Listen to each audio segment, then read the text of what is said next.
है, बाद में बुलाइए।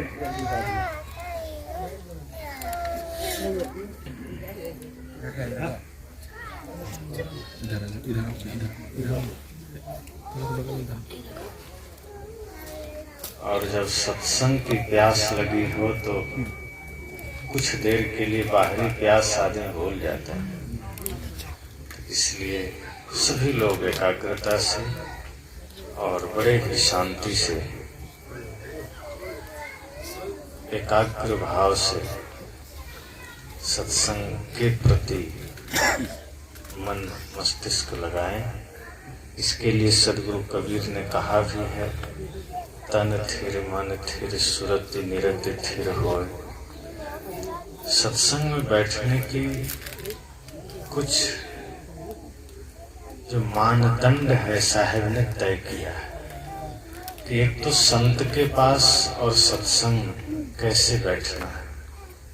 तन थिर, शरीर भी स्थिर हो, एकदम तनकर। अब जिनको कष्ट है पीठ में तो कोई बात नहीं तो तन थिर और मन थिर। तन भी थिर हो और मन भी थिर हो। और साहब यही नहीं रुकते हैं, आगे भी कहते हैं, सुरति निरति थिर हो। यानी हमारा जो ध्यान है, हमारी जो चेतना है, वो भी एकाग्र हो। और जब पूरी तरह एकाग्रता, पूरी तन्मयता जब विचारों में हो जाएगी तो फिर आप पाएंगे कि कुछ क्षण के लिए, कुछ देर के लिए आप अलग ही अनुभूति में आ जाएंगे। फिर आपको कुछ बाहरी जितनी भी प्रतिकूलताएं हैं, संसार की जितनी भी परिस्थितियां हैं, फिर वो आपको प्रभावित नहीं करेगी। इसलिए संतों ने कहा कि सत्संग में बैठिए तो पूरा बैठिए, 100%। फिर संसार को भूल जाइए। हमारी समस्या ये होती है कि हम सत्संग में बैठते हैं तो शरीर हमारा बैठता है, मन हमारा घर में रुक जाता है, क्योंकि मन चल रहा है। अब हम यहाँ बैठे हैं और मन बाजार में है, खेत में है, घर में है। अब मन अगर बाहर है तो तन यहाँ है, तो जो भी विचार सुनेंगे वो सब अधूरा हो जाएगा, उसमें पूर्णता नहीं आएगी। संत जन एक व्यंग इस पर करते हैं, बड़े ही इसमें व्यंगात्मक चर्चा कि एक बार एक विद्यालय में पढ़ाई हो रही थी तो कुछ बच्चे जो रात भर जगे हुए थे, फिल्म देखे होंगे, क्रिकेट देखे होंगे, तो रात में वो सोए नहीं थे।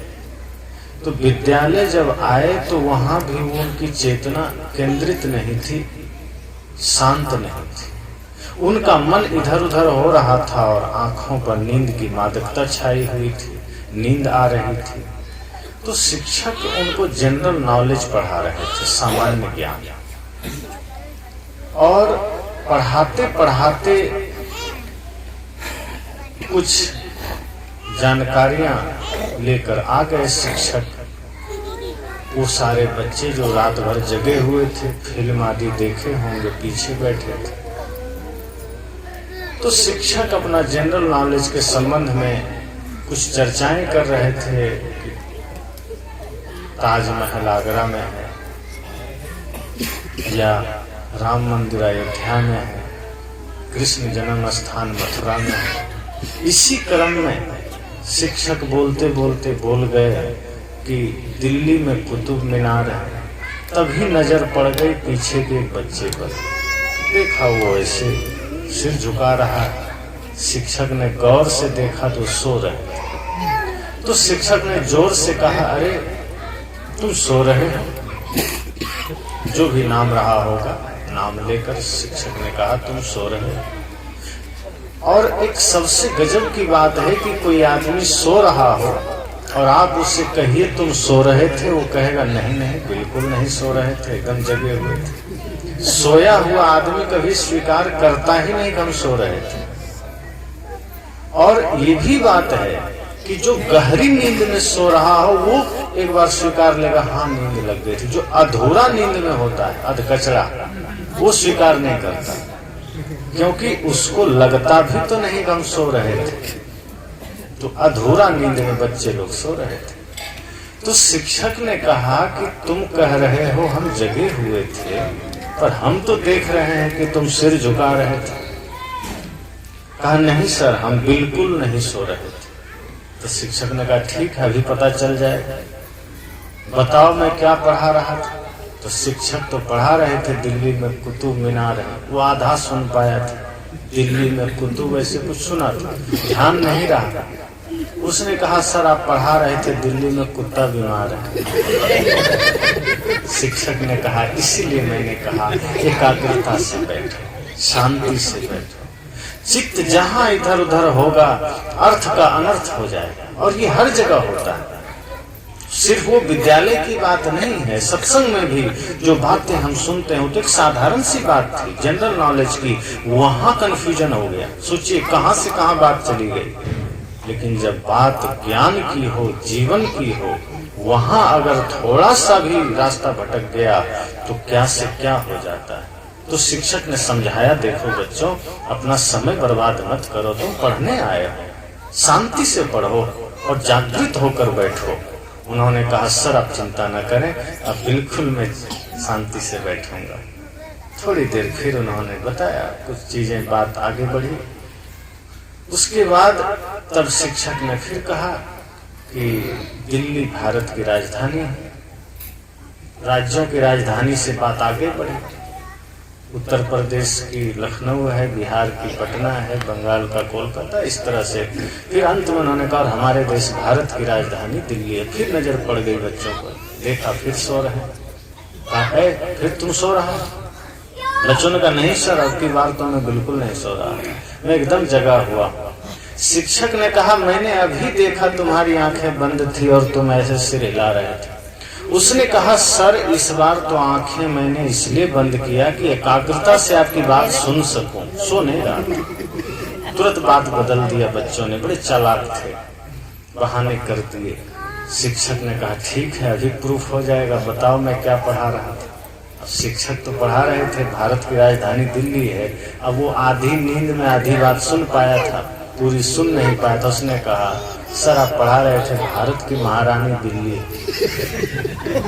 फिर शिक्षक ने कहा फिर धोखा हो गया। इसलिए अगर मैं कितना भी ज्ञान की बात पढ़ाऊं, अगर तुम ऐसे अधूरा सुनते रहे तो अधूरा अपने से पूरा कर लोगे, और जब अधूरा अपने से पूरा करोगे तो वो अर्थ का अनर्थ ही होगा। इसलिए संत भी कहते हैं कि सत्संग में जाइए तो इतनी एकाग्रता से बैठिए कि वो 2 घंटे 1 घंटे 4 घंटे आप पूरा संसार भूल जाएंगे।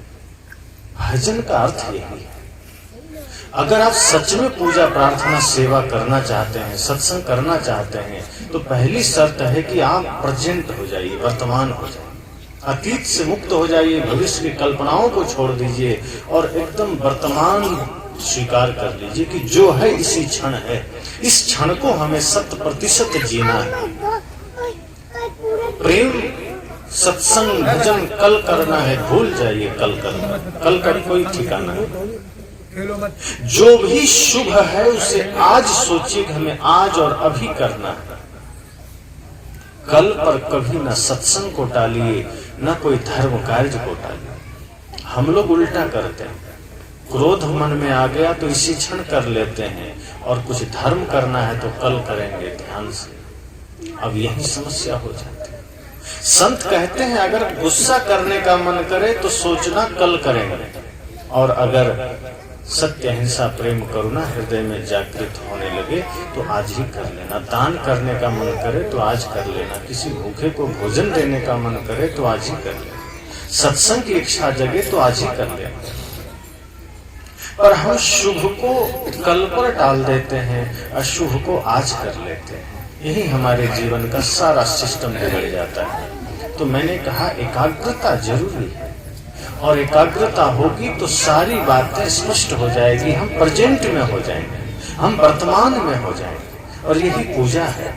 जहां हम बैठे हैं, जहां हम होते हैं, अगर हम 100%, जैसे आप विद्यालय में, अगर कोई शिक्षक ये सोच ले कि विद्यालय हमारा मंदिर है और यहाँ मेरा होना ही हमारी पूजा है, तो सोचिए वहां फिर वो बच्चों को वो शिक्षा दे पाएंगे, वो संस्कार दे पाएंगे जो उन बच्चों को महान बना सकते। और यदि विद्यालय में हम 100% नहीं है, आधा कहीं और है, तो बच्चों को हम कुछ भी नहीं दे पाएंगे। एक पिता अगर अपने बच्चों के प्रति 100% पितृधर्म निभाने लगे, पिता होने का फर्ज निभाने लगे, तो पुनः आप समझ लीजिए कि आपके बच्चे में दिव्यता उतरनी शुरू हो जाएगी।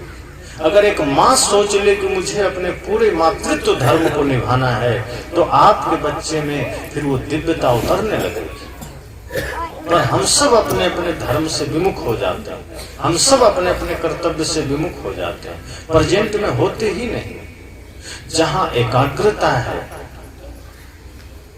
पूजा लोग करते हैं, एकाग्रता से नहीं करते, सत्संग एकाग्रता से नहीं करते, लेकिन बिजनेस एकाग्रता से करते हैं, खेती एकाग्रता से करते हैं, संसार का काम आदमी एकाग्रता से करता है, बल्कि एक चोर चोरी बड़ी एकाग्रता से करता है।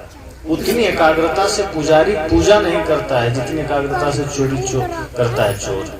अब सोचिए चोरी में वो कितना एकाग्र है, वो जान रहा है सावधानी हटी की दुर्घटना घटी, वो जान रहा है अगर चोरी करते थोड़ी भी असावधानी हुई तो पकड़े जाएंगे, इसलिए सावधान है। लेकिन एक आदमी पूजा कर रहा है और असावधान, एक आदमी सत्संग कर रहा है और असावधान है, एक आदमी धर्म के पथ पर चल रहा है और असावधान है। जब हमारे जीवन में सावधानी आ जाए, जब हमारे जीवन में होश आ जाए, सजगता आ जाए, तो फिर जहां है वही पूजा है, जहां है वही साधना है, जहां है वही उपासना है। एक मौलवी बैठे बैठे अपनी आसनी जमाए खुदा की इबादत कर रहा था, तो एक लड़की भागी जा रही थी अपने प्रेमी के पीछे। प्रेमी उसका साल भर बाद कहीं से लौट रहा था। वो इतनी विह्वल थी, इतनी पागल थी, इतनी दीवानी थी कि अपने प्रेमी का नाम सुनकर के वो आ रहा है, उसे रहा नहीं गया। वो स्टैंड की तरफ भागी कि जाते ही बस स्टैंड में ही मिल गई। और इसी क्रम में उसको ध्यान नहीं आया, इतनी बेतहाशा भागी जा रही थी कि जहां मौलवी जी आसन जमाए खुदा की इबादत में बैठे थे, उनके आसनी पर पैर पड़ गया।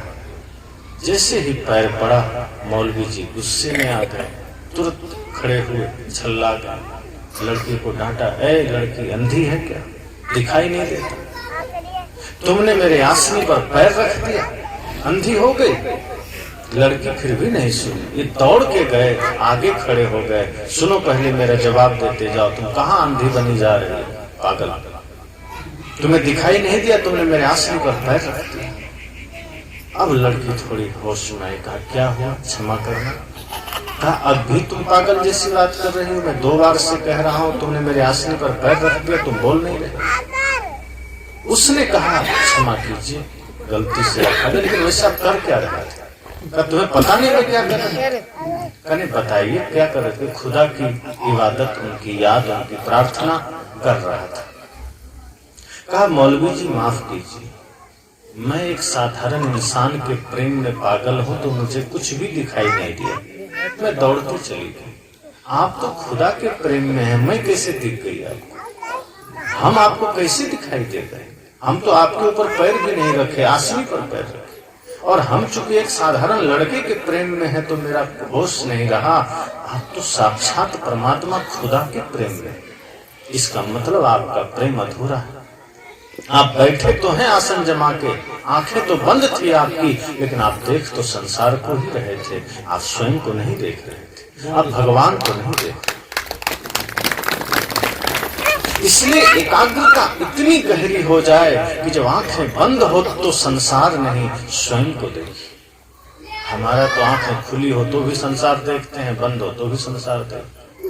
अब कोई आदमी मंदिर में पूजा के लिए बैठा है तो दिखता तो है पूजा के लिए बैठा है, पर आंखें बंद है, कल्पनाओं में चल रहा है, बच्चों के बारे में सोच रहा है, बाजार के बारे में सोच रहा है, बिजनेस के बारे में सोच रहा है, मित्र के बारे में सोच रहा है, रिश्ते नातों के बारे में सोच रहा है, और धन कहाँ से आएगा इसकी प्लानिंग कर रहा है, बाजार से क्या सामान लेना है वो सोच रहा है। अब दूसरा आदमी देख रहा है तो आंखें बंद करके बैठा है, पर उसे कैसे पता कि बगुला आदमी जो आंखें बंद भी इसलिए किया है कि मछली पर ध्यान केंद्रित कर सके। बगुला आंखें बंद करता है। आप देखेंगे कभी कभी जब गेहूं का सीजन आएगा तो बगुले खेत में आते हैं और वो एक टांग उठा के कई बार खड़ा हो जाता है बड़ी एकाग्रता से। कई बार तो ऐसा लगता है बड़े बड़े तपस्वी फेल है बगुला के सामने, इतनी एकाग्रता, आंखें बंद, लेकिन उसकी पूरी चेतना, पूरा ध्यान मछलियों पर होता है कि जैसे ही नजर आया फट से पकड़ लेना। यही आज हो रहा है। आंखें बंद है, प्रार्थना चल रही है, पर मन में छल चल रहा है, कपट चल रहा है, संसार चल रहा है। और जब आंखें बंद करके भी संसार ही चल रहा है तो फिर खोल के ही चलने दीजिए। बंद करके लोगों को धोखा क्यों देना, फिर खुले में चलने दीजिए। और जब आंखें बंद कीजिए तो सिर्फ स्वयं को देखिए। आंखें बंद कीजिए तो अपनी गलतियों को निहारिए, अपने आप का दृष्टा बनिए, अपने मन को निहारिए। और आंखें खुले तो जगत को देखिए, तो हर किसी में अच्छाई देखिए।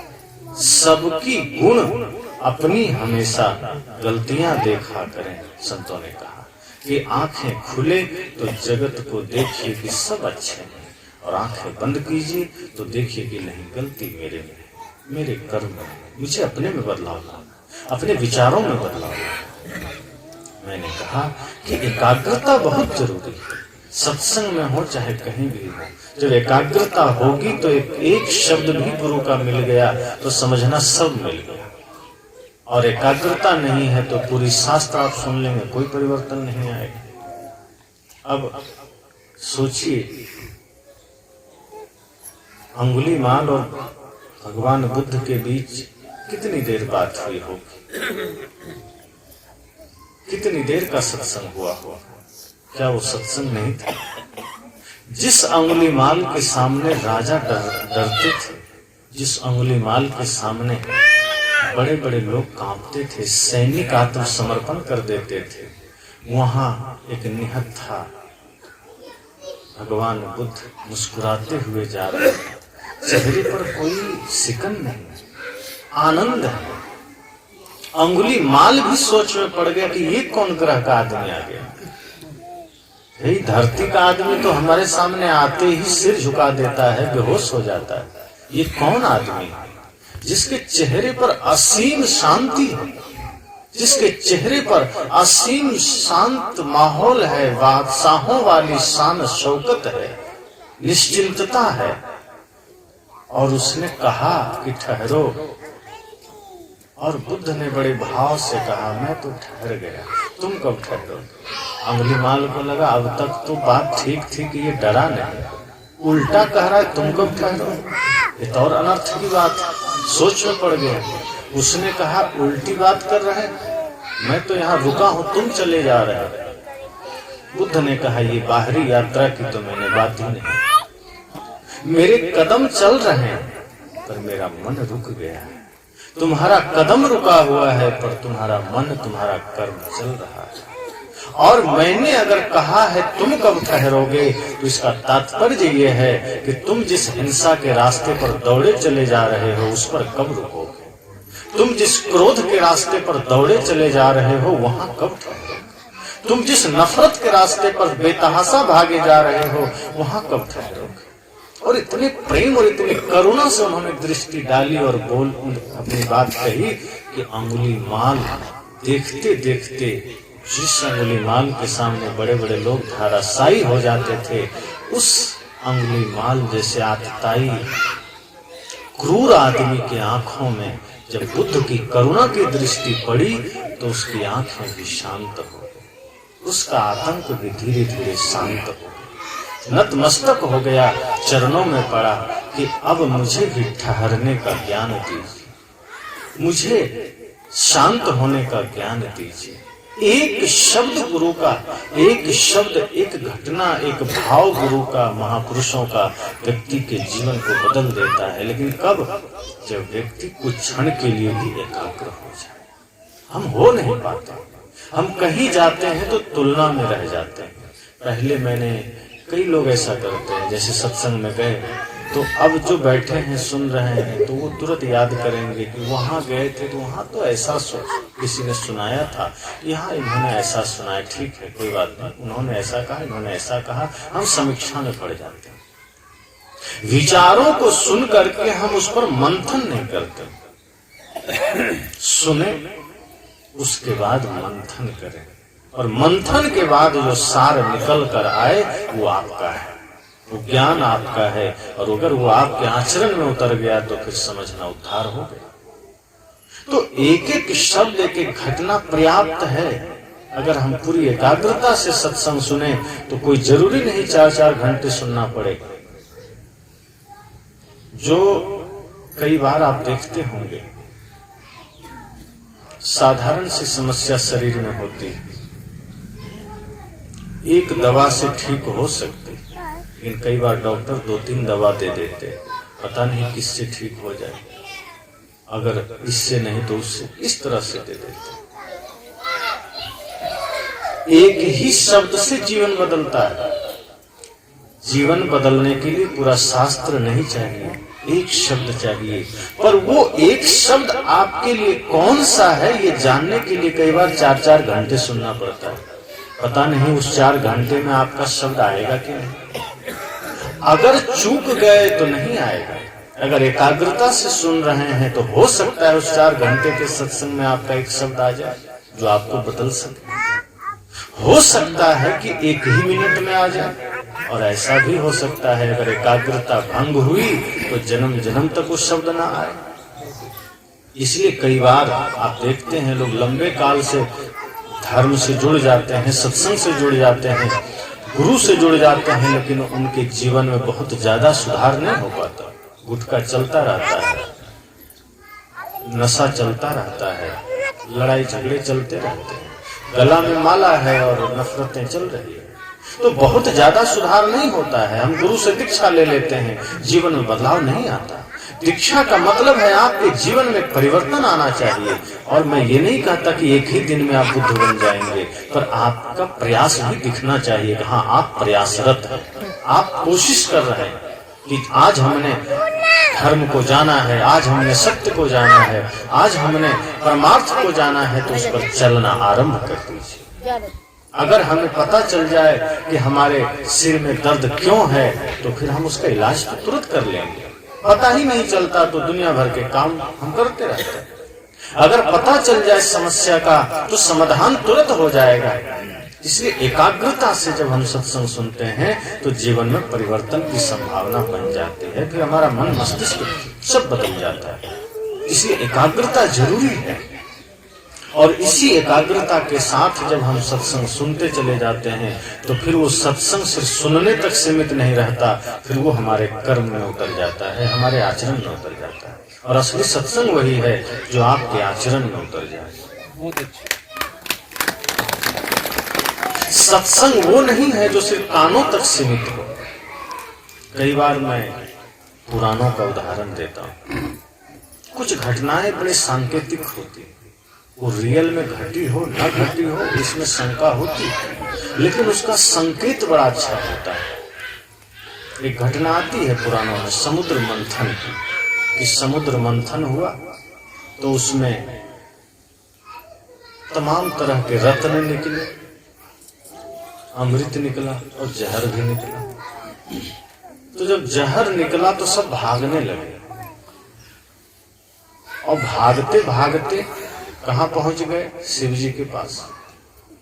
लोगों ने कहा बचा लीजिए, तो शिव जी ने जहर को पी लिया, ऐसा उसने कहा। तो शिव जी जहर को पी गए। देवता लोग अमृत पीकर भी देव रह गए, शिव जी जहर पी के भी महादेव हो गए। इसका अर्थ क्या है? इसका अर्थ यह है कि अगर हम सिर्फ अनुकूलता में खुश रहना जानते हैं, सुविधाओं में खुश रहना जानते हैं, तो जैसे ही प्रतिकूलता आएगी हम भागने लगेंगे, हम घबरा जाएंगे। असली इंसान वो है जो प्रतिकूलता में भी अपना साधन, अपना जीवन बिगड़ने लगता है। सूखी नदी है, पानी नहीं है, आप उस पार हो गए, उसकी कोई बहादुरी है क्या? वीरता है। जो भरी हुई नदी को पार कर जाए उसकी बहादुरी होती है। सामने सब लोग आपकी प्रशंसा कर रहे हैं और आप मुस्कुरा रहे हैं, कोई बड़ी बात है, छोटी सी बात है। लेकिन सामने कोई गाली दे रहा और आप मुस्कुरा रहे हैं, ये बड़ी बात है। और यही सबसे नहीं होता। लोग कहते हैं किसी ने चमत्कार दिखा दिया। क्या चमत्कार दिखाया? कोई हाथ हिलाया रसगुल्ला ले आया, कोई हाथ हिलाया पैसा ले आया, कोई आग पर चल के दिखा दिया। तो ये जादूगरी है, ये मदारी का खेल है, कोई चमत्कार नहीं है। चमत्कार तब आपके जीवन में घटित होता है जब सामने वाला आपको गाली दे और आप मुस्कुरा दीजिए, ये सबसे बड़ा चमत्कार है। चमत्कार तब घटित होता है जब सब तरफ आपकी आलोचना हो रही है और आप प्रेम में जी रहे हैं, श्रद्धा में जी रहे हैं, भक्ति में जी रहे हैं। तो उसमें ये बात आई कि शिव जी ने जहर पी लिया और उस जहर को कंठ में रोक लिया, हृदय में नहीं उतरने दिया। एक संकेत है। वस्तुतः कोई लिक्विड वाला जहर उन्होंने पिया होगा, शरीर सबका नश्वर है तो दिक्कत सबको होगी। यहां संकेत है। जहर क्या है? ये जो समाज में आलोचना है, निंदा है, शिकायत है, क्रोध है, छल है, प्रपंच है, विवाद है, ये जहर ही तो है। एक संकेत है कि जब इस तरह का जहर सामने आ जाए तो आप भी पी लीजिए, प्रतिकार मत कीजिए, लेकिन उसको कंठ में रोक लीजिए, दिल में मत उतरने दीजिए। अगर आपने दिल में उतार लिया, जैसे कोई गाली दिया और आपने दिल में उतार लिया, फिर आप भी गाली दे देंगे, फिर गाली का जवाब गाली से देंगे।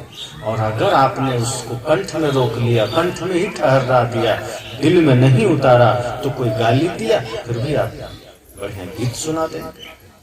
कोई आपके साथ गलत किया, आप उसके साथ गलत नहीं करेंगे। जो तो को कांटा बुरे ताही बुरे तो फूल, तो ही फूल को फूल है वाको है त्रिशूल। साहब ने कहा कि अगर कोई आपके लिए कांटा बो दिया तो बो दिया, उसका कर्तव्य उसने किया, आप फूल बोइए, आप अपने कर्तव्य से विमुख मत होइए। तो अगर कोई गाली दिया, कोई आपकी निंदा किया, आलोचना किया, तो उसको कंठ में रोक लीजिए, दिल में मत उतरने दीजिए। पर आज हम उल्टा करते हैं। संत कहते हैं कि कोई क्रोध दिया तो उसको दिल में मत उतारिए, लेकिन ज्ञान के शब्द, प्रेम के शब्द, सत्य है, प्रेम है, अहिंसा है, सत्संग है, जीवन सुधार की बातें हैं, प्रेम की बातें हैं, उसको दिल में रख लीजिए, उसको दिल में उतारिए। और आज आदमी उल्टा करता है, सत्संग को कंठ में रख लेता है और गाली को दिल में उतार लेता है। यहीं से सारा मामला बिगड़ गया। अब देखिए, कंठ में रखने का मतलब, सत्संग से जब हम घर जाते हैं तो जब कहीं किसी को हमें कुछ समझाना हो तो हम सत्संग सुना देते हैं, लेकिन जब स्वयं में जीना हो तो हम नहीं जी पाते। इसका अर्थ क्या हुआ कि कंठ में था, हमने कंठस्थ कर लिया, तो लोगों को हमने वैसा ही सुना दिया, याद कर लिया, पर स्वयं के जीवन में हमने उतारा नहीं, हमारा कर्म नहीं बदला और हम भूल भी जाते हैं। सत्संग को हम भुला देते हैं। सत्संग से घर गए, किसी ने पूछा आज क्या सुना 2 घंटा, तो सिर में खुजली शुरू हो जाती है, देखो पता नहीं क्या सुना, याद नहीं है। एक आध शब्द कुछ याद करते हैं। भजन क्या सुना, ध्यान नहीं। संत ने क्या सुनाया, कहाँ याद है। सत्संग हम भूल गए। और अभी मैं पूछ दूं, 10 साल पहले किसी ने आपको गाली दिया था तो आप कहेंगे हाँ याद है, उस आदमी ने दिया था, मुख चौराहे पर दिया था। हम भूल सकते हैं क्या? किसी ने झगड़ा किया था, याद है। बचपन में आपका किसी से भयंकर झगड़ा हुआ, आप याद रखें। किसी ने गाली दिया, आप याद रखें। पर सत्संग 1 घंटा पहले का भूल जाता है। साहब कहते हैं यही संकेत वहां से है, पुराण से, कि अगर कोई गाली दे दे भूल जाइए, आलोचना कर दे भूल जाइए, पर कोई आपके जीवन के सुधार की बातें करे तो उसको हृदयंगम कीजिए। सत्य है, प्रेम है, अहिंसा है, करुणा है, दया है, इसको हृदय में उतारिए। तो जब एकाग्रता रहेगी तो क्षण भर का भी सत्संग आपके जीवन को दिव्य बना सकता है। और एकाग्रता चली गई तो हम घंटों सुनते रहेंगे, महीनों सुनते रहेंगे, सालों सुनते रहेंगे। सत्संग खत्म हो जाएगा, शरीर खत्म हो जाएगा, पर शरीर में रह कर के जो काम करना था वो हम कर नहीं पाएंगे। सत्संग खत्म हो जाएगा, संत चले जाएंगे, और हमारा भी शरीर नश्वर है तो एक दिन वो भी चला जाएगा, लेकिन जीवन में कोई बदलाव नहीं आएगा। इसलिए संतजन कहते हैं सत्संग थोड़ा भी सुनिए तो उससे जीवन बदलना चाहिए। आप कितनी देर सत्संग में बैठते हैं ये ज्यादा महत्वपूर्ण नहीं है, सत्संग कितना आपके जीवन में बैठता है ये महत्वपूर्ण है। हो सकता है हमारे पास समय कम है, हम 2 ही मिनट बैठे, लेकिन सत्संग तो हमारे जीवन में बैठ सकता है। और सत्संग है ही क्या, सिर्फ पंडाल में बैठ के सुनना ही सत्संग थोड़े। साहब ने तो कहा है मन की तरंग मार लो बस हो गया भजन, आदत बुरी सुधार लो बस हो गया भजन। कि जो मन की तरंग है, मन के विकार है, मार लीजिए भजन हो गया। बुरी आदतें हैं सुधार लीजिए भजन हो गया। माता पिता गुरु की सेवा करने लगी सत्संग हो गया। जिस भाव से मंदिर में झाड़ू लगाते हैं उसी भाव से घर में झाड़ू लगाइए, हो गई पूजा। जिस भाव से भगवान के लिए प्रसाद बना के चढ़ाने जाते हैं उसी भाव से घर के लोगों के लिए प्रसाद बनाइए, हो गई पूजा। अलग से कहाँ कुछ करना है। तो सत्संग से जीवन तब बदलता है जब हम एकाग्रता से सुनते हैं, एकाग्रता से बैठते हैं। एकाग्रता जरूरी है और उसी छोटी सी एकाग्रता से अंगुलीमाल बदला, उसी से रत्नाकर बदला, और न जाने कितने संत के सानिध्य में आकर कितने लोग बदल गए। जीवन में दाग लगना समस्या नहीं है, चलेंगे तो दाग तो लगेंगे। अब कोई भोजन बना रहे हैं तो लकड़ी के चूल्हे पर बना रहे हैं तो स्वाभाविक है कालिख लग सकता है, दाग लग सकते हैं, पर दाग लगना महत्वपूर्ण नहीं है। दाग न छोड़ाना फिर मूर्खता है कि दाग लग गया और हम उसको वैसे छोड़ दें। जैसे कपड़े में लग जाता है तो आज तो बहुत सारे केमिकल हैं।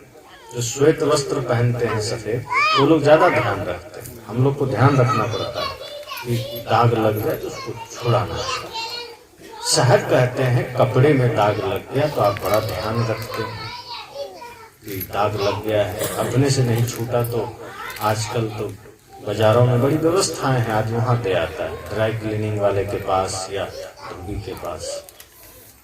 और चेहरे में कोई दाग आ जाए तब क्या करते हैं, तो आईना के सामने खड़ा होकर अपने से ही डेकोरेशन कर लेते हैं, दाग घटा लेते हैं।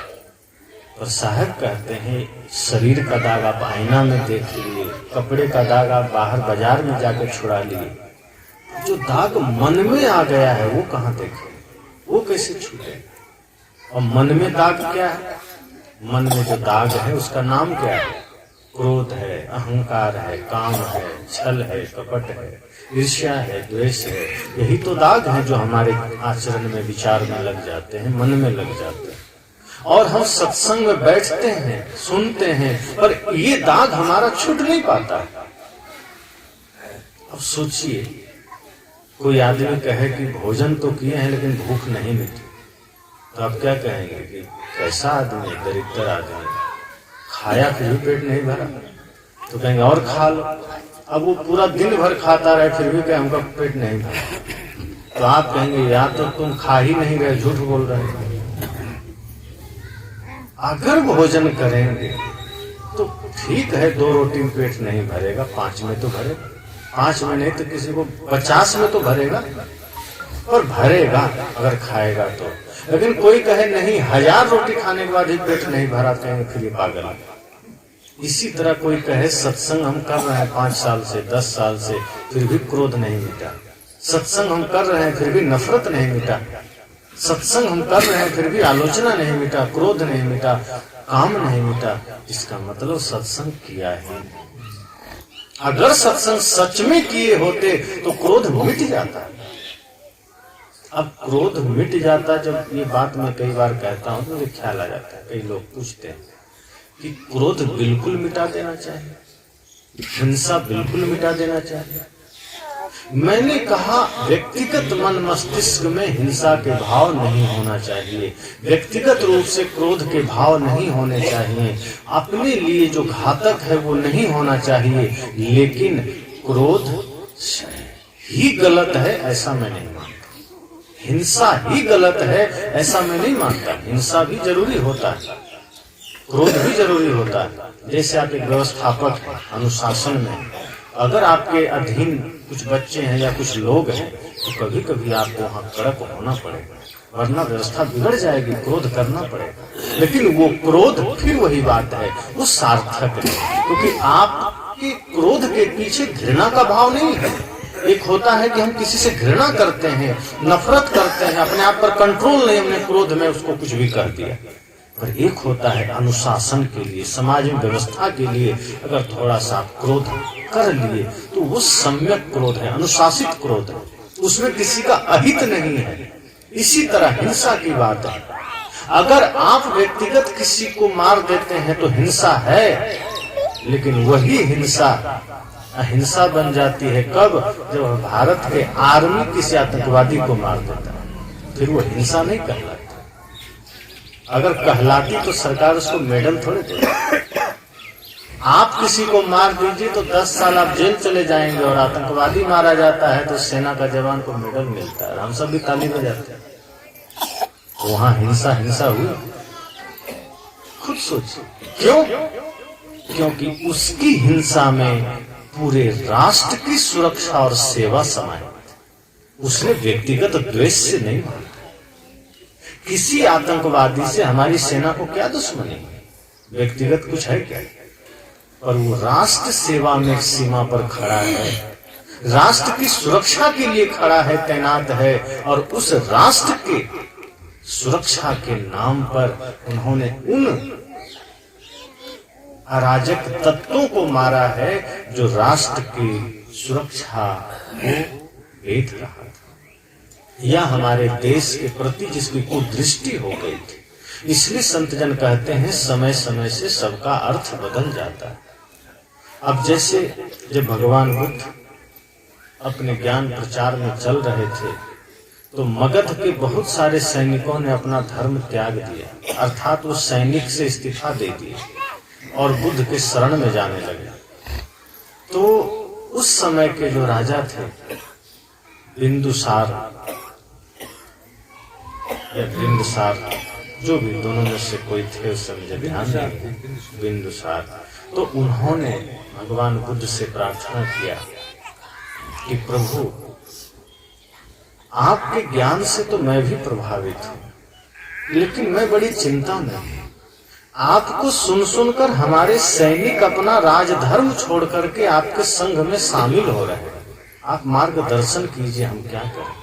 तो भगवान बुद्ध ने उसमें समझाया सबको कि जो सैनिक है उसका वही धर्म है, वो अपने धर्म का त्याग ना करें। अगर आप अपना धर्म का त्याग कर देंगे तो यहाँ फिर अराजक मन वाले व्यक्ति भी हैं, फिर वो समाज में अराजकता फैलाएंगे, फिर वो समाज में समस्या खड़ा करेंगे। ऐसे लोगों की सुरक्षा, ऐसे लोगों से आम आदमी की सुरक्षा के लिए सैनिक होना जरूरी है। तुम्हें अपने धर्म पर रहना चाहिए, राज्य की सुरक्षा करनी चाहिए। अगर तुम राज्य की सुरक्षा अपनी ईमानदारी से करोगे, राष्ट्र की सेवा निष्ठा से करोगे, तो तुम्हारा वही धर्म है, वही तुम्हारा शांति का आधार है, वही मोक्ष का आधार है। इसलिए मैंने कहा कि हमें, अगर हमने सत्संग बढ़िया से किया, ध्यान बढ़िया से किया, तो व्यक्तिगत रूप से हमारा मन निर्विकार हो जाएगा। फिर हमारे अंदर सिर्फ वो भाव रहेगा कि जगत कल्याण का भाव, समाज उत्थान का भाव, परिवार, समाज, राष्ट्र की सेवा का भाव। और जब राष्ट्र की सेवा का भाव है तब समझना कि उसमें आप वही करेंगे जो समाज के लिए उचित होगा, आप वही करेंगे जो राष्ट्र के लिए उचित होगा, और व्यक्तिगत रूप से मन निर्मल होगा। क्रोध से आप मुक्त होंगे, हिंसा से मुक्त होंगे, नफरत से मुक्त होंगे। इसलिए मैंने कहा कि अगर सत्संग करते हैं, अगर ध्यान भी करते हैं, पूजा भी करते हैं, और वो करने के बाद भी हिंसा न मिटी, मन मानसिक विकार न दूर हुआ, छल प्रपंच न दूर हुआ, बल्कि और दाग हम लगाते चले गए। पूजा के नाम पर, प्रार्थना के नाम पर सत्संग कर रहे हैं और हम जीवन में दाग लगा रहे हैं, तो दाग फिर हमें बहुत महंगा पड़ जाता है, फिर ये जीवन नरक बन जाता है। इसलिए दाग मिटाना है, मैंने कहा दाग लगना बड़ी बात नहीं है, लगेगा। जो चलता है वही गिरता है, जो चलेगा ही वो गिरेगा, जो खड़ा होगा वही बैठेगा, जो धूप में वही छाया में आएगा, और जो पहले से छाया में लेटा है वो कहाँ जाएगा। इसलिए साहब कहते हैं जो चलेगा वही गिरेगा, और हो सकता है कई बार गिरे, लेकिन पुनः पुनः अगर उठ के संभल के चलेगा तो दिन विजयी हो जाएगा। इसलिए साहब कहते हैं जीवन में कोई दाग लग जाए तो चिंता मत कीजिए। दाग लगना दिक्कत की बात नहीं है, लेकिन हम दाग छुड़ाने का प्रयास नहीं करते, हम मन को निर्मल करने का प्रयास नहीं करते हैं, ये दुख की बात है। मैं सुनाया करता हूं साहब की पंक्तियां। ध्रुव प्रहलाद सुदामा ने ओढ़ी, शुकदेव ने निर्मल कीनी चदरिया, सुखदेव ने निर्मल कीनी। दास कबीर ने ऐसी ओढ़ी, दास कबीर ने ऐसी ओढ़ी, ज्यों की त्यों धर दीनी चदरिया, झीनी रे झीनी के राम नाम रस भीनी चदरिया, झीनी रे झीनी। साहब ने क्या कहा, इस शरीर रूपी चादर सबने ओढ़ा, और इसी में आगे जो पंक्ति साहब ने कहा, ध्रुव प्रहलाद सुदामा ने ओढ़ा। इन्होंने भी शरीर धारण किया, लेकिन कोई ज्ञान से, कोई भक्ति से, कोई वासना से अपने शरीर रूपी चादर के दाग को छुड़ाया, निर्मल किया। हम क्यों नहीं कर रहे? साहब ने कहा दाग लगना समस्या की बात नहीं है, दाग न छुड़ाना ये समस्या है। इसलिए ध्रुव प्रहलाद सुदामा ने भी भक्ति के द्वारा, सत्संग के द्वारा अपने जीवन के दाग को छुड़ाया। और आगे साहब क्या करते हैं, दास कबीर ने ऐसी ओढ़ी, ज्यों की त्यों धर दी। उन्होंने कहा मैंने इस शरीर रूपी चादर को इस भांति से रखा ओढ़ा, ज्यों का त्यों प्रकृति को लौटा दिया। मैंने कोई दाग लगने ही नहीं दिया, मैंने न इसमें कोई दाग लगने दिया, न कोई संभावना बचने दिया। मैंने प्रकृति ने जैसा मुझे दिया मैं वैसा ही निर्मल करके दे दिया। प्रकृति ने सबको शरीर निर्मल दिया है। देखिए बच्चों, गुटखा खाने की आदत है बच्चों, चोरी करने की आदत नहीं है। छोटा बच्चा है, पूछे किस जाति के हो, कहेगा हमें पता नहीं। और कई तो जो बोल ही नहीं पाएंगे क्या बताएं। जिस घर में चला गया उसी जाति का हो जाता है। न उसमें छल है, न कपट है, न चोरी है, न क्रोध है, कोई विकार ही नहीं। लेकिन जैसे जैसे बड़ा होगा, अभी आंखों में प्रेम है, सौम्यता है, शांति है। जैसे जैसे बड़ा होगा माता पिता का असर पड़ेगा, समाज का असर पड़ेगा, परिवार का असर पड़ेगा। धीरे धीरे सौम्यता खोती चली जाएगी, धीरे धीरे जातियां सीख लेगा, धीरे धीरे परिवार जान लेगा, धीरे धीरे समाज जान लेगा, धीरे धीरे सारी बुराइयां घुस जाएगी। मन पवित्र था मेरा जब जहां में आए थे, धर्म कर्म कुछ न थे अपने न पराए थे। हम बेहोश हो गए, होश जब संभाला है, और पहले से जो डूबे थे हमको भी धकेला है। भीड़ आदमी की है, आदमी अकेला। कहा जब इस धरती पर आए थे तो मन पवित्र था। बच्चों का मन पवित्र होता है, इसलिए बच्चों को भगवान का रूप कहा। मन पवित्र था मेरा जब जहां में आए थे, और धर्म कर्म कुछ न थे। बच्चों में न धर्म है न कर्म है, क्या जरूरत है। जो बीमार है दवा उसी को खाना पड़ता है, जो स्वस्थ है दवा क्यों खाएगा। तो धर्म वही करता है जिसके जीवन में अधर्म है, वरना जिसके जीवन में अधर्म है ही नहीं तो उसका तो सब कुछ धर्म ही धर्म है। जो भूखा है वही भोजन करे। तो बच्चे के जीवन में न धर्म है न कर्म है, न अपने न पराए थे। अब छोटा बच्चा है, उसमें न कोई उसका अपना न पराया। जो गोद में ले लिया वही अपना हो गया, और जो उससे दूर है वो पराया। जो पास में है वही अपना बन जाता है। माता ने जन्म दिया और उसी समय कोई दूसरा लेके चला गया, वही उसका सब कुछ हो जाता है। धर्म कर्म कुछ ना थे, अपने ना पराए थे, और हम बेहोश हो गए, होश जब संभाला। ये बड़ी बात है। संत कहते हैं कि बच्चे को लोग ये मानते हैं कि बच्चा तो अभी बेहोश है, ये तो अभी छोटा है, क्या जानेगा, अबोध है, यही तो कहते हैं कि बच्चे बेहोश हैं। संत कह रहे नहीं, आप उल्टा कह रहे हैं। बच्चे बेहोश नहीं, बेहोश हम सब है। बच्चा होश में, इसीलिए न उसमें जातीयता है, न उसमें ऐब है, न बुराई है, न सांप्रदायिकता है, वो निर्मल है। पर संत कहते हैं हम बेहोश हो गए, होश जब संभाला। कि जब हमने होश संभाल लिया, जब थोड़ा बड़े हो गए, समाज को समझने लगे, तब हम बेहोश हो गए। और कैसे बेहोश हुए? तब हम जाति भी सीख लिए, तब हम चोरी भी सीख लिए, तब हम निंदा शिकायत भी सीख लिए, क्रोध भी सीख लिए। अब आगे संत क्या कहते हैं? हम बेहोश हो गए, होश जब संभाला है। लेकिन ये हुआ कैसे? तो पहले से जो डूबे थे हमको भी धकेला है। कि जो समाज के लोग, जो माता पिता पहले से इसमें डूबे थे, हमको भी उसी में ढकेल दिया।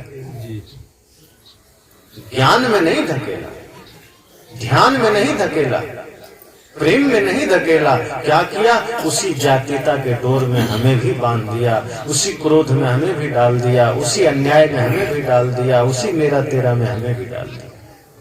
यही तो हो रहा कि जो पहले से डूबे थे हमको भी धकेला है। भीड़ आदमी की है, आदमी अकेला है। पूरा भीड़ है, लेकिन आदमी भीड़ में होते हुए भी अकेला है, कोई साथी नहीं। पूरा परिवार भरा पूरा है, लेकिन जब यमराज सामने आ जाए तो अकेला लेके चला जाता है। फिर उस समय कोई आपका साथ देने वाला नहीं। कोई चाह भी लेगा तो साथी नहीं बन सकता। कितना प्यारा पुत्र हो, कितना प्यारी पुत्री हो, कितना प्यारा भाई हो, अगर यमराज सामने आ गया, मृत्यु सामने आ गई, तो आपको कोई नहीं छुड़ा सकता, कोई बचा नहीं सकता। रुपये का बंडल रख दीजिए मृत्यु के सामने की थोड़ी सी मोहलत दे दो, मृत्यु कहते ना, कोई उपाय नहीं। तुमने समय गंवा दिया, जो समय तुम्हें मिला था तुमने छल में बिता दिया। जो मृत्यु शैया पर लेटा हुआ आदमी है, जो आखिरी सांसें गिन रहा है, आप उस पर देखिए उसके चेहरे को, वो डरा हुआ मालूम पड़े, उसकी आंखें घूमते हुए नजर आएगी, उसके हाव भाव लगेंगे जैसे वो कुछ महसूस कर रहा है। उस वक्त उसके प्राण हिल रहे हैं और उसको ये लग रहा है जीवन में जो कर्म किया है वो सारा दिन उसके आंखों के सामने नाच रहा है। आप कभी अनुभव कीजिएगा निकट से। जो भी बचपन से लेके उस उम्र तक उसने पाप किए हैं, वो सब आंखों के सामने नाचने लगते हैं। वो कोशिश करके भी उससे मुक्त नहीं होता है और वो परेशान होने लगता है कि मैंने यही करके पूरा आयु खपा दी, और आज जब मृत्यु सामने है तो मेरे हाथ खाली। और हाथ खाली न भी हो तो क्या मतलब, क्योंकि ये तो यहीं रह जाएगा, हमें तो आगे ही जाना है, इससे भी आगे जाना है। वो धन भी आपका वहीं पड़ा रह जाता है, परिवार भी पड़ा रह जाता है, और मरघट तक बहुत हुआ तो परिवार के लोग पहुंचा देते हैं। आप कितना भी मानो, कोई आदमी कहता है अपने परिवार से कि हम तो जीवन भर तुम्हारे लिए काम किए, बच्चों को पढ़ाए लिखाए, कपड़े घर मकान नौकरी पूरी जिंदगी लगा दी, तो परिवार क्या कहता है? ठीक है, तो मरघट तक पहुंचा देते हैं, इसके आगे हम ले जाएंगे। और धन क्या कहता है? जिस धन को आपने प्राणों से ज्यादा पसंद किया, कमाया, वो धन कहता है मैं तो मरघट तक भी नहीं जा सकूंगा, जाओ तुम, हम यहीं तिजोरी में ठीक, उसके आगे मैं नहीं जा सकता, क्योंकि तुमने मेरा उपयोग सही किया ही। अगर तुम मेरे द्वारा कुछ सदुपयोग कर लेते, धर्म में लगा देते, सेवा में लगा देते, तो डायरेक्ट तो नहीं लेकिन इनडायरेक्ट हम तुम्हारे साथ जा सकते थे। और तुमने मेरा कोई उपयोग ही नहीं किया, तुम तो जमा कर करके हमको रख दिए, तो हम यहीं रहेंगे, अब हम तुमको देखने भी नहीं जाएंगे, जाओ तुम अकेले। परिवार ने कह दिया मरघट तक, उसके आगे नहीं। अब आप लाचार हो गए, अब क्या करें? जिसको हमने सबसे ज्यादा समय दिया धन को, वो तो तिजोरी से बाहर नहीं निकला, और जिस परिवार के लिए मैंने वो धन कमाया वो मरघट से आगे नहीं जाने को तैयार है। तब आप निराश हो जाते हैं, लाचार हो जाते हैं, फिर आप दुखी होते हैं। तब धर्म आपसे कहता है डोंट वरी, चिंता मत करो, मैं हूं आपके साथ। आपने मुझे नजरअंदाज किया जीवन भर, आपने मुझसे मुख मोड़ा जीवन भर, लेकिन चिंता मत करो, मैं तुम्हारे साथ हूं, मैं जन्म जन्म तक तेरा साथ दूंगा। मेरे पास सामर्थ्य है कि मैं तेरे साथ चल सकता हूं। तुम जिसके पीछे लगे रहे धन, उसके पास कोई सामर्थ्य नहीं तेरे साथ जाने का, परिवार का सामर्थ्य नहीं तुम्हारे साथ जा सके, पर मैं धर्म हूं, मैं जीवन में भी जिंदा रहते हुए भी साथ रह सकता हूं, मरने के बाद भी साथ रह सकता हूं। लेकिन दुख इस बात का है कि मैं तुम्हारे साथ रह सकता हूं, पर तुम मुझसे ही दूर भागते, मुझे ही तुम प्रयास नहीं करते। इसलिए प्रयास अगर करना है तो धर्म के लिए, परमार्थ के लिए हमें प्रयास करना है। इसलिए मैंने कहा कि जीवन में जब हम इस तरह से होश में आते हैं और ये जानते हैं कि जब जाना है तो क्रोध लेके क्यों जाना, नफरत लेके क्यों जाना, इस शरीर को इतने सारे समस्याओं में क्यों डालना, इस शरीर से कुछ परमार्थ कर जाना है, कुछ पुण्य कमा लेना है। क्योंकि जब मृत्यु सामने होगी तो फिर समय नहीं मिलेगा, फिर आपको याद आएगा कि अच्छा होता संतों की बात मान लेते। जन्म तेरा बातों ही बीत गयो, तुम्हें कबहू न राम कहो। साहब ने कहा कि जन्म बातों में बीत गया, और आपने कभी राम नहीं कहा। साहब ने कहा कि दुनिया को जाना, ग्रह नक्षत्र को जाना, समुद्र कितने हैं वो भी जाना, देश को जाना, घड़ी टीवी मोबाइल को जाना, कपड़े लत्ते को जाना, चप्पल जूता को जाना, इस सब बाहरी चीजों का ज्ञान आपने रखा, पर मैं कौन हूं ये जाना नहीं। और मृत्यु भी आ गई, धर्म भी नहीं जाना, कर्म भी नहीं जाना। सत्संग सुन ले, जीवन में कोई बदलाव नहीं आया, सत्संग सुन रहे हैं। बहुत जगह मैं देखता हूँ कई पुत्र जब पिता कहते हैं चलो सत्संग में, तो पुत्र आकर बाद में कहते हैं कि हम क्या करें सत्संग में जाके। पिताजी बहुत दिन से सत्संग में जा रहे हैं और अभी भी खैनी खाते हैं, तंबाकू खाते हैं, तो हम जाके क्या करें? जब पिताजी का तंबाकू नहीं छूटा तो हम उस सत्संग में क्यों जाएं? क्या होगा जाने से? पिताजी की वाणी सही नहीं हुई, वो आज भी गाली दे के उठाते हैं। हम लोग बच्चे हैं, सोए रह जाते हैं, पिताजी गाली दे देते हैं, माँ गाली दे देती। संत कहते हैं नहीं, आप अपने जीवन में इतना परिवर्तन ले आइए कि आपकी वाणी फिर वो प्रार्थना की वाणी बन जाए। अलग से आप प्रार्थना गाते हैं, संत कहते हैं आप हमेशा इतना बढ़िया बोलिए कि हमेशा आपका बोलना खुद प्रार्थना बन जाए। अलग से प्रार्थना की क्या जरूरत है? अगर हम हमेशा सत्य बोलें तो वही सत्संग है, अगर हम हमेशा मधुर बोलें वही प्रार्थना है, अगर हम हमेशा निर्मल मन से सेवा करें वही पूजा है। और जब इस तरह से होता है तो आपकी पीढ़ियां, आपके बच्चे भी आपसे प्रभावित होते हैं, फिर प्रथम गुरु आप बन जाते हैं। वरना सिर्फ कहने को है माता पिता प्रथम गुरु, तो माता पिता प्रथम गुरु भी हैं और माता पिता प्रथम बिगाड़क है, तो बिगाड़ते भी पहले वही है। बिहार में सदगुरु आचार्य श्री धर्मस्वरूप साहब जी घटना सुनाते कि एक महिला अपने 5 साल के बच्चे को लेके आई, 5-6 साल का बच्चा रहा होगा, तो उसने कहा गुरुजी ये बच्चा गुटखा खाता है। साहब ने कहा ये छोटा सा बच्चा गुटखा खाता है? कहा क्या कहें, बड़ा शैतान गुटखा खाता है। साहब ने कहा गलत बात, इतना छोटा बच्चा, लेकिन ये बताओ ये 5-6 साल का बच्चा है, ये गुटखा लाता कहाँ से? का गुटखा तो घरे में। का घर में कहाँ से आया? कहा इसके पिताजी खाते हैं। तब साहब ने कहा इसका पिता गुटखा खाता है तो सबसे बड़ा शैतान तो वो है, फिर शैतान ही तो जन्म लेगा। जब बाप ही शैतान है तो बेटा इंसान कैसे हो जाएगा? तब साहब ने कहा तुम भी खाती हो? कहा हाँ, कभी कभी हम भी खा लेते हैं। कहा कि जब माता पिता ही शैतान है तो बच्चा कैसे देवता हो जाएंगे भाई? गुटखा तुम घर में रख रहे हो, तुम दोनों खा रहे हो, तुम सोचते हो बच्चे प्रसाद खाएं? ये नहीं हो सकता। अगर तुम चाहते हो बच्चे प्रसाद खाएं तो पहले तुम्हें जीवन में प्रसाद लाना हो, पहले तुम्हें जीवन में सत्संग उतारना हो। जब तुम्हारा जीवन सुगंधित होगा, तुम्हारा जीवन प्रेम से आच्छादित होगा, तो तुम्हें सिखाना नहीं पड़ेगा, तुम्हारे बच्चे खुद दिव्य बनेंगे, तुम्हारे बच्चों में खुद दिव्यता उतरेगी। इसलिए साहब ने कहा जीवन थोड़ा है और अंतिम में आपको जवाब देना पड़ेगा मृत्यु को कि क्या कमा के जा रहे हैं। इसलिए उस समय फिर मौका मिलेगा नहीं, उस समय फिर समय भी नहीं मिलेगा, मौका भी नहीं मिलेगा और कुछ कर भी नहीं सकते। इसलिए इससे पहले कि जीवन की यात्रा समाप्त हो जाए, भजन सत्संग धर्म में लग जाए। हम पूरी शक्ति पूरा सामर्थ्य सिर्फ संसार बटोरने में लगा देते हैं। संसार बटोरना बुरा नहीं है, धन कमाना बुरा नहीं है, पर उसका उद्देश्य अगर सिर्फ बटोरना रह जाए, धन ही मंजिल बन जाए तो ये बुरा है।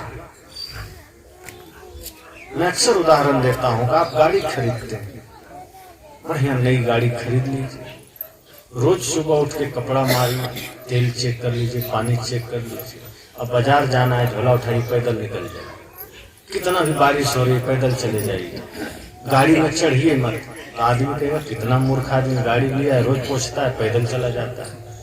धूप है, बारिश है, पैदल जा रहा है। वही हम लोग करते हैं। मनुष्य शरीर मिला, खूब धन कमा रहे हैं, कपड़े खरीद रहे हैं, पैसे कमा रहे हैं, बढ़िया भोजन कमा रहे हैं और इस शरीर का उपयोग संसार से पार होने के लिए कर ही नहीं। ये शरीर मिला है संसार रूपी सागर से पार होने के लिए, नाव है, साधन धाम मोक्ष कर द्वारा। संतों ने कहा ये तो साधन है, इसको व्यवस्था दीजिए, भोजन दीजिए, कपड़ा दीजिए, पर फिर आप इसको यूं ही छोड़ देते। आप इस शरीर का उपयोग संसार से पार होने में कीजिए, आप इस शरीर का उपयोग साधना में कीजिए, धर्म में कीजिए, ये साधन है। उसी तरह धन मार्ग है, मंजिल नहीं, सिर्फ व्यवस्था है, सुविधा के लिए। आप सुविधाएं इकट्ठी करिए, आपका धन आपकी सुविधा के लिए है, समाज की सेवा के लिए। और जिस दिन आपका धन किसी गरीब के काम आ गया, आपका धन किसी निर्धन का धन बन जाए, आपका बल किसी निर्बल का बल बन जाए, आपकी विद्या किसी अनपढ़ की विद्या बन जाए, समझ जाना जीवन सार्थक हो गया। लेकिन हमारा बल भी अपने लिए, विद्या भी अपने लिए, धन भी अपने लिए, किस काम? क्या काम? अपने लिए तो चाहिए, शरीर को जिंदा रखना है, कमाइए खाइए। संत थोड़े कहते हैं कि सब लुटा के भिखारी बन जाओ। कपड़ा बढ़िया पहनिए, गाड़ी बढ़िया रखिए, घर बढ़िया बनाइए, कोई दिक्कत नहीं। अगर आप कर सकते हैं करिए, कोई दुख की बात नहीं, खुशी से करिए। लेकिन उतनी ही खुशी से परमार्थ भी करिए, उतनी ही खुशी से मन को निर्मल भी बनाइए, उतनी ही खुशी से समाज राष्ट्र की सेवा भी कीजिए। तब आपका धन सार्थक हो जाएगा, आपका तन सार्थक हो जाएगा। संत ये नहीं कहते कि हाँ कपड़े गंदा पहन लो या साफ कपड़े लाए तो उसमें गोबर लगा लो, ऐसा नहीं कहते। हम लोग कहते हैं बढ़िया सब बाहर भी साफ, लेकिन अंदर भी साफ होना चाहिए। हम बाहर सब चकाचक कर लेते हैं और अंदर गंदगी रह जाती है। घर में लाइटें जला लिए, पार्क में लाइट जला लिए, कमरे में, बाथरूम में, सब जगह लाइट लगा दिए और दिल में अंधेरा का अंधेरा बना। बाहर तो बल्ब कम लग जाएगा, कोई दिक्कत नहीं, पर अगर आपके हृदय रूपी आंगन में अंधेरा हो गया तो जीवन अंधकार बन जाएगा। इसलिए वहां ज्ञान का दिया जरूर जलाइए, वहां सत्संग का दीप जरूर जलाइए, प्रेम का दीप जलाइए।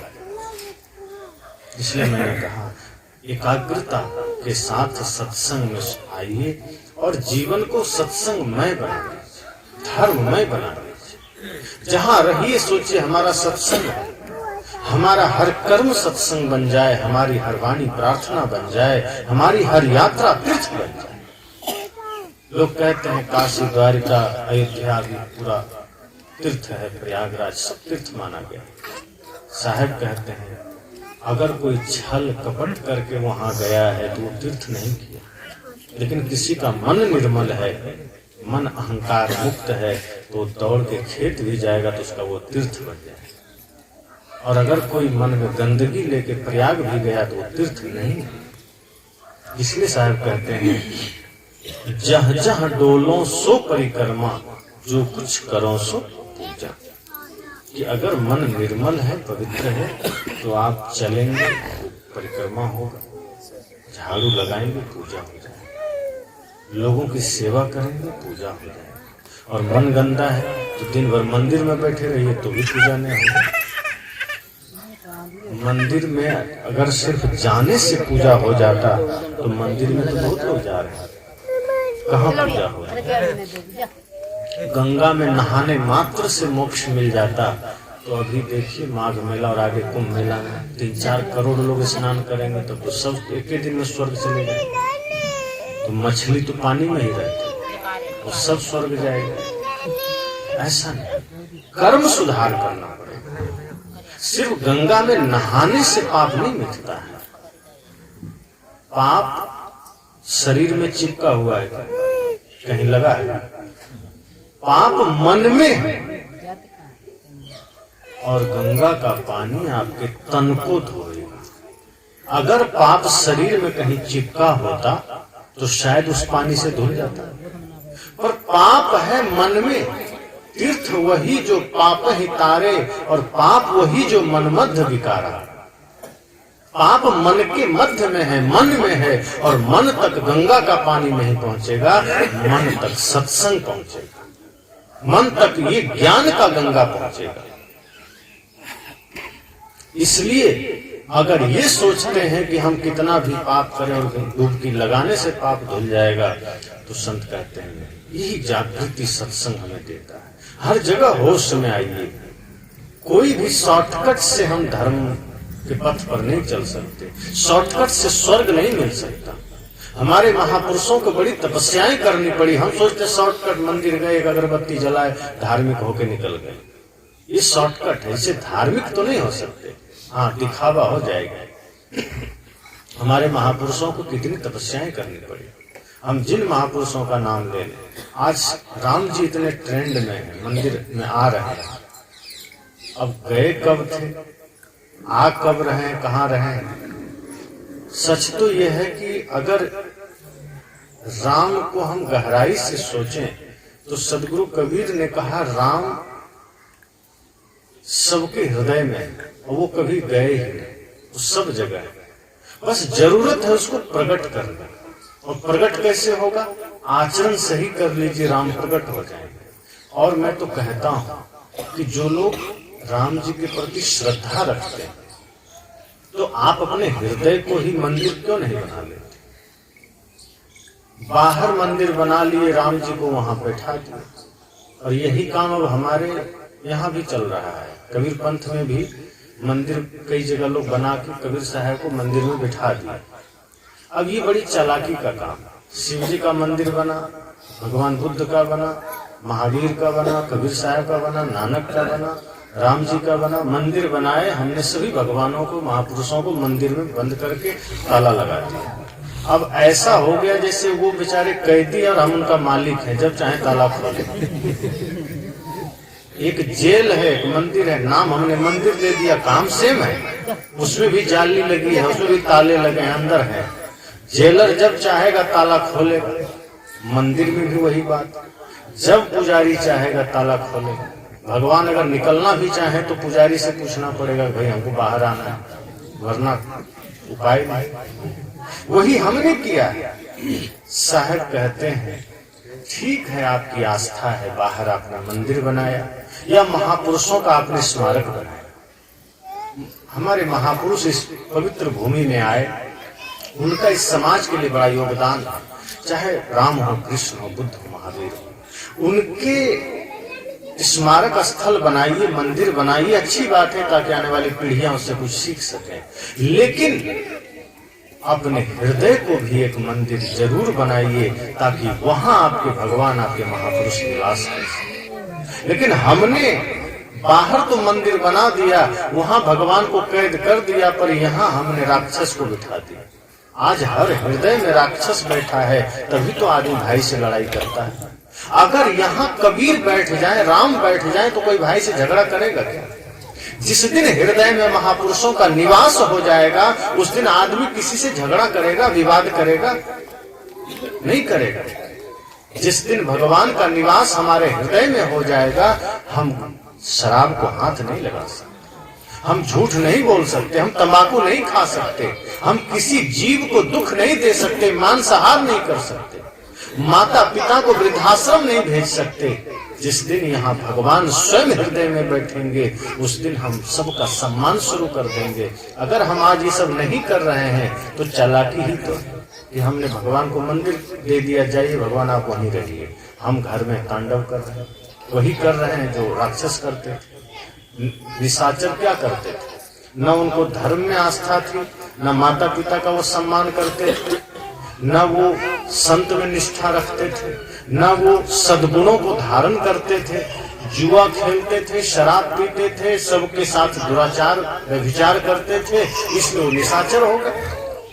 और आज वही काम अगर हम इंसान कर रहे हैं और नाम भगवान का ले रहे हैं, हम इंसान कैसे हो गए?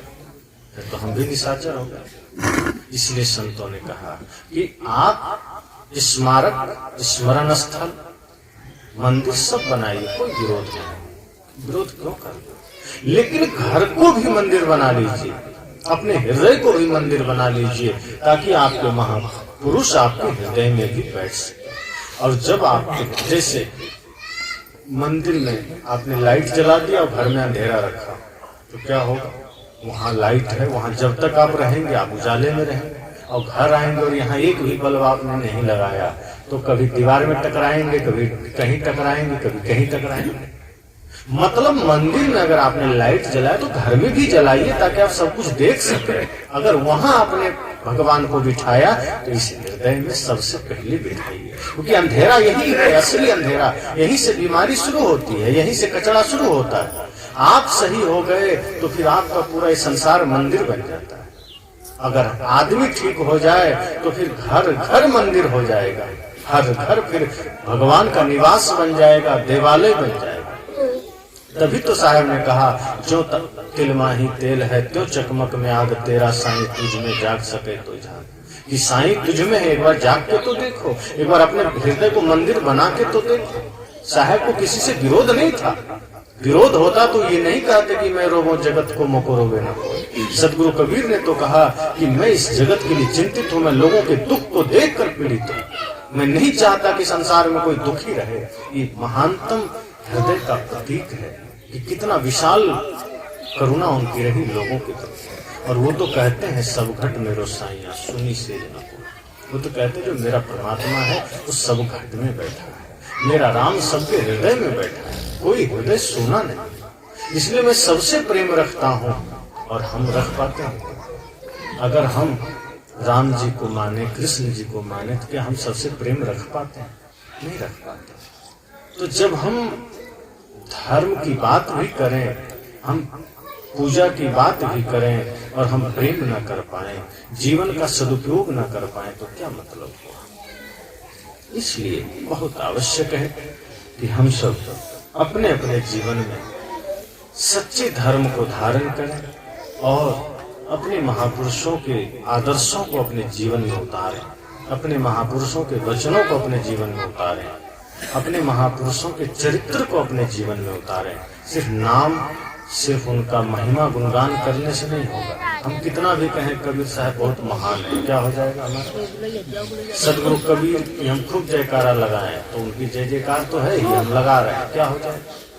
जैसे आपके पड़ोसी के खेत में अभी गेहूं लगा दिया गया और उसके खेत में गेहूं बहुत बढ़िया फसल एकदम लहलहा रही है, और आप अपने खेत में कुछ मत लगाइए, परती छोड़ दी जैसे सूखा, और बैठ जाइए और दिन भर हाथ में ताली बजे, वाह मेरे पड़ोसी का खेत में बहुत लहलहा रहा है, क्या फसल है, क्या बात है। और जब वो गेहूं काटेगा, मिंजाई करेगा, तो आपको कितना देगा? सब अपने घर में रखेगा। और आपने क्या पाया? आप प्रशंसा में चले गए, अपने खेत में कुछ लगाया है। यही हम कर रहे हैं। राम बहुत बढ़िया है, कृष्ण बहुत बढ़िया है, कबीर बढ़िया है, बुद्ध बढ़िया है, और हम घटिया हैं। तो हम बढ़िया कब बने? राम जी बढ़िया है तो उनका बढ़ियापन हमारे जीवन में कब आएगा? सदगुरु कबीर बढ़िया है, उनकी जय जयकार हो रही है, तो हमारे आचरण में वो बढ़िया कैसे होगा? हमारा आचरण, हमारा आचरण दिव्य कैसे बनेगा? हमारे महापुरुषों ने हम सब के लिए अपनी चेतना, अपना देशना, अपना जीवन लगा दिया, और हम क्या कर? हम कुछ तो सोचें कि ये जीवन हम लेके कहां जा रहे हैं, किस दिशा में लेके जा रहे हैं। ये तो तय है कि हम सदा यहां नहीं रहेंगे, एक दिन हमें भी जाना है, पर वो काम करके क्यों ना जाए कि थोड़ी सी जिंदगी हमारे लिए बहुत काम की बन जाए। ये थोड़ी सी जिंदगी संसार के काम आ जाए, देश के काम आ जाए, समाज के काम आ जाए, कुछ अच्छा करके जाए। ये वही देश है ना जहां खुदीराम बोस और उधम सिंह जैसे लोग 20 साल से नीचे 14 साल 19 साल में देश के लिए अपनी कुर्बानी दी थी, और आज 20-20 साल का नौजवान अपने देश की संस्कृति से अनजान है, अपने महापुरुषों से अनजान है। आज छोटे छोटे बच्चों से पूछता हूँ, भगत सिंह को जानते हो? वो सिर खुजलाता है, नहीं पता। तो किसको जानते हो? तो सलमान खान को जानते हो। भगत सिंह को नहीं जान रहा है, क्यों? आपने सिखाया।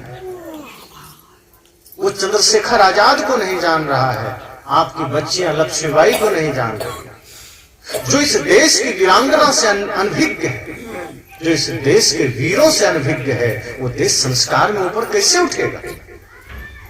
ये वही मिट्टी है ना जिस मिट्टी में वीरता है, जिस मिट्टी में साधना है, जिस मिट्टी में तपस्या है, जिस मिट्टी में ऋषि मुनियों का तप है। आज क्या हो गया? हम इतने पाश्चात्य जगत के अंधानुकरण में क्यों भागे चले गए कि अपनी संस्कृति, अपनी सभ्यता छोड़ दी, इंसानियत ही छोड़ दी, धर्मानुचरण छोड़ दी, माता पिता गुरु का सम्मान छोड़ दी। आज जो महापुरुष हमारे असली नायक हैं, आज हम नहीं जानते। ये फिल्मी हीरो हीरोइन को बच्चे नायक समझ रहे हैं, हीरो समझ रहे हैं।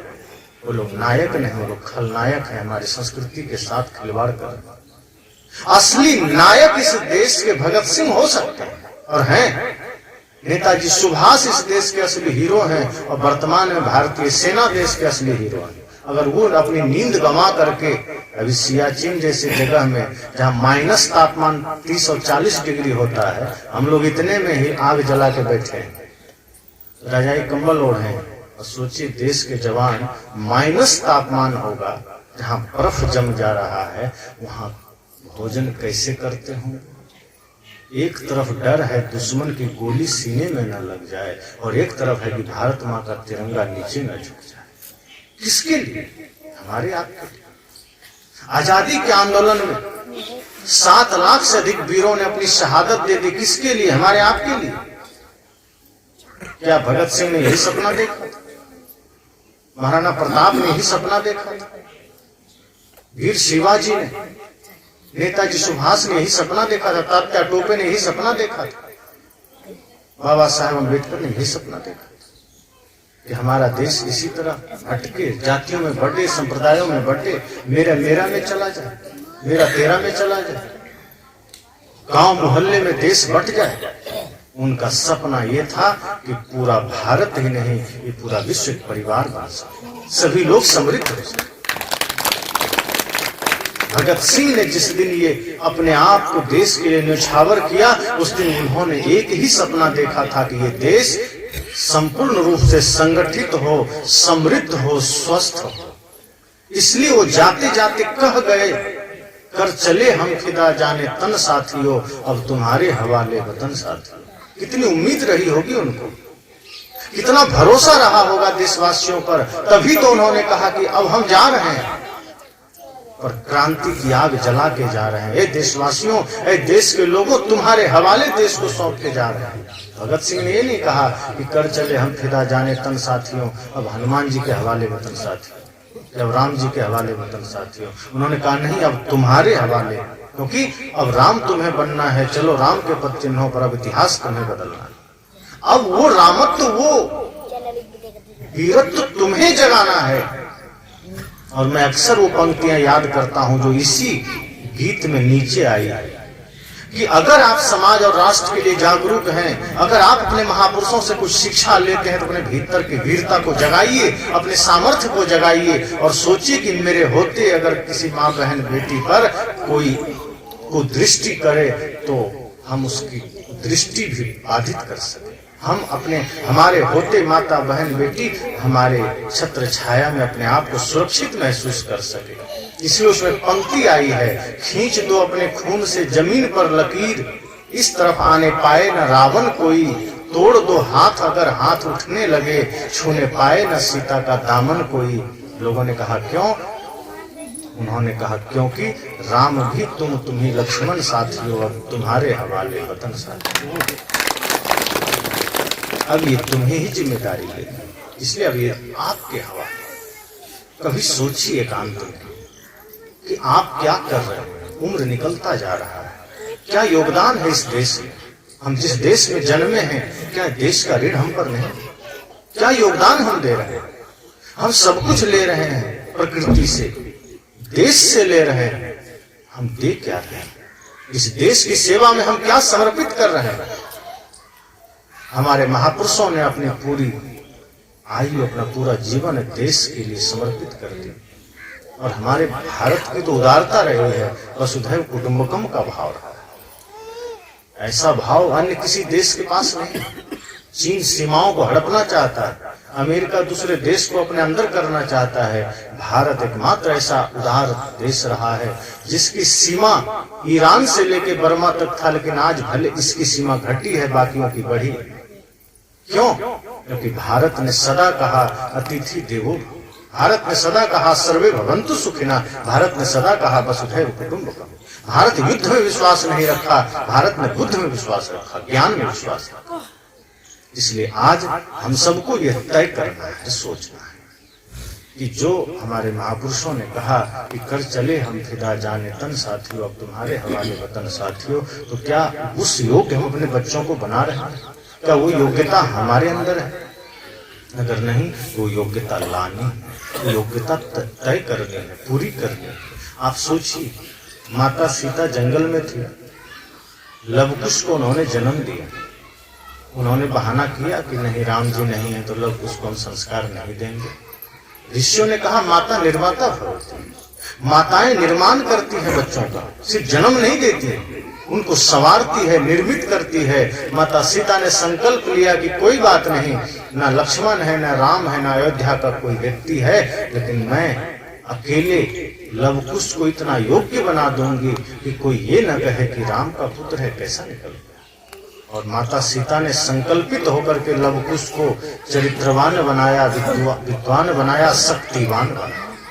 इतनी शक्ति भर दी, इतना संस्कार भर दिया कि जो सेना रावण से नहीं हारी वो लवकुश से हार गई। ये माता की शक्ति है। अगर आप आज ठान लेंगे तो अपने बच्चों में वो दिव्यता, वो संस्कार भर सकते हैं कि आज फिर पुनः घर घर में श्रवण कुमार जन्म ले सकता है और फिर आपके बच्चे माता पिता के लिए खड़ा रहेंगे, आपके लिए खड़ा रहेंगे। तो ऐसे बच्चे, ऐसे संस्कार जब हर घर हर समाज में होगा तो भारत विश्व गुरु हो जाएगा, भारत पुनः सशक्त हो जाएगा, समृद्ध हो जाएगा। लेकिन एक बड़ी लंबी प्रक्रिया है, इसमें हम ये सोचें कि क्षण भर में हो जाएगा तो नहीं होगा। आजादी में ही 200 साल पहले 800 साल मुगलों की गुलामी और 250 साल अंग्रेजों की गुलामी के बाद हम स्वतंत्र हुए और कितने लोग शहीद हुए। तो ये भी एक ऐसी प्रक्रिया है जब हम धीरे धीरे जागृत होंगे, धीरे धीरे सजग होंगे, तो आज हमें बहुत चीजों से सामना करना पड़ेगा। पाश्चात्य संस्कृति पहले लोगों तक नहीं पहुंच पाती थी, अखबार के माध्यम से या टेलीविजन के माध्यम से। आज हर हाथ में मोबाइल है, हर चौराहे पर पोस्टर है। आप कितना रक्षा करेंगे? हर आदमी मोबाइल में देख रहा है और कोई जरूरी नहीं कि मोबाइल में सब भजन सुन रहा है, सत्संग सुन रहा है। बहुत कम लोग हैं भजन सत्संग सुनते हैं। आपके बच्चे मोबाइल में क्या देख रहे हैं, क्या सुन रहे हैं, कैसे जाने? तो बड़ी चुनौती है, लेकिन फिर भी धर्म में इतनी ताकत है, कितना भी बादल सूरज को घेर ले, पर वो अपनी उपस्थिति दिखा देता है कि मैं उगा हुआ हूं, चिंता मत करो। मुझे मेरे प्रकाश को जाने से तो रोक सकते हो, पर अंधेरा नहीं कर सकते। भले ही मैं दिखूं नहीं, लेकिन उजाला तो मैं रखूंगा। और यही अगर संकल्प हमारे भीतर हो जाए कि भले ही अंधकार हावी होगा, लेकिन ज्ञान का उजाला कभी मिट नहीं सकता। और एक समय ऐसा आएगा तो ज्ञान का उजाला पुनः पूरे विश्व में फैलेगा। तो इसी संकल्प के साथ शुभकामना देते, और चूंकि ये अंतिम दिन, अंतिम सत्र है, सबको हृदय से मंगल कामना। भूपचंद जी को एवं अन्य सहयोगियों को, जिन्होंने बहुत ही कम समय में संपर्क हुआ और संयोग बना, हम आपके बीच आए, आप सब ने हमारी बातों को सुना। मेरी बातें मेरी नहीं है, जब आप सुनकर अपने पास ले लेंगे वो आपकी बात हो जाएगी। तो जो बातें आपको अच्छी लगेगी आप रख लीजिएगा, जो अच्छी नहीं लगेगी वापस मुझे लौटा दीजिएगा। और कोशिश कीजिएगा कि जो मैंने कहा है, मैं ये नहीं कहता कि उसको मान लीजिए। हम कभी कोई संत नहीं कहते मान लीजिए, संत सदा कहते हैं जो आपने सुना है उस पर मंथन कीजिए, चिंतन कीजिए। चिंतन के बाद अगर उसमें से कोई सार निकलता है और आपको लगता है यह उपयोगी है, वो आपकी होगी, फिर मेरी बात है। तो जो गुरुओं ने मुझे दिया वो मैं आपको दिया, और मैं भी इस पथ पर चल रहा हूँ, प्रयासरत हूँ। हम सब यही संकल्प लें कि हमारे जीवन में सदा शुद्धता, सदा समृद्धि, सदा स्वास्थ्य बना रहे, क्योंकि हम सब मुसाफिर हैं, हम सब यात्री हैं। एक दिन एक लंबी यात्रा पर हम सब निकलेंगे, जो कि निर्वाण की यात्रा होगी, महायात्रा होगी। और इससे पहले कि उस यात्रा पर हम निकलें, इस जीवन में जो कर्तव्य हैं वो हम सबको पूरा कर लेना चाहिए। तो बस इसी मंगल कामना के साथ वाणी को विराम देते हैं।